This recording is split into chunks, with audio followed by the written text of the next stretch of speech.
Jundo. Welcome to Tree Leaf. Pardon the way I look today, but it's gardening day here at Tree Leaf.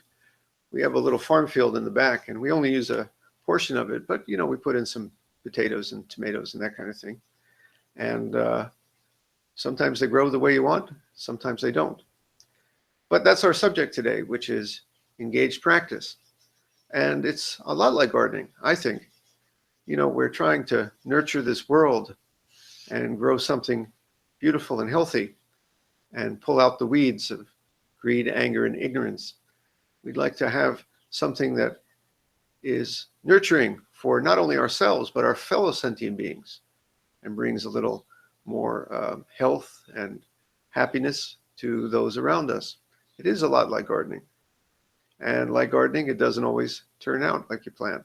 Sometimes the bugs get in there despite your best efforts. We try to do, we don't use a lot of the chemicals here. And you got to be willing to donate some of your vegetables to the local critters. That's okay. They're hungry too. But that leads to our main subject today, which is the paramita, the perfection of a bodhisattva that enables us to engage in our charitable and helpful work in the world. And that's patience. Without patience, boy, you're going to get frustrated and burn out real quick. I'm easily the type that can become impatient and have a short fuse. And that's one of the reasons I got into Zen. It sure helps me accept things that don't turn out the way I want. And as the saying goes, to accept the things I can change and accept the things I can't. But yet we keep trying. You see, our bodhisattva vow says that we are working to save all the sentient beings, though beings numberless. Really, it doesn't stop.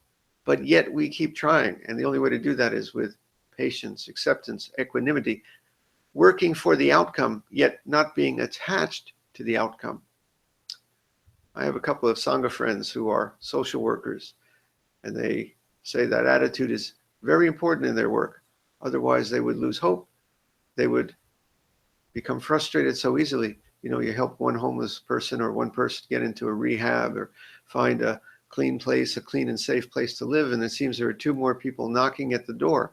The only thing you can do is not give up, but keep trying with patience. Sometimes you try to help someone, and despite your best efforts to get them off the drugs or the alcohol or whatever, they head back. You need patience. We have a couple of Sangha members who are doing some wonderful work, a doctor in Africa and an engineer in South America. And they keep trying, though sometimes it must be like the little boy with his finger in the dike, all the injustice and inequality of this world it's like putting a Band-Aid on a war, The only way to keep going is with patience and equanimity. We keep trying with energy, but yet we're not attached to outcomes. And of course, this attitude is through all our life. You always hear me say, keep working. Our way is not about giving up. It's not about quitting, but it's also about working with energy and at the same time not being attached to goals. Goalless goals, as we sometimes say. The way to do that is to be patient. I'm kind of a hypocrite because this is my second time to record this hangout, this little talk today, because the first time suddenly, Google gave up in the middle, and I suddenly went, oh, darn it. And I said, oh my gosh, my talk on patience. And I realized I was being very impatient with my computer. Even with our computers, we must be patient. How much more when we're trying to save the world, eh? So we keep going, we don't give up, and we are patient. All right? I got to get back to work. See you later. Bye.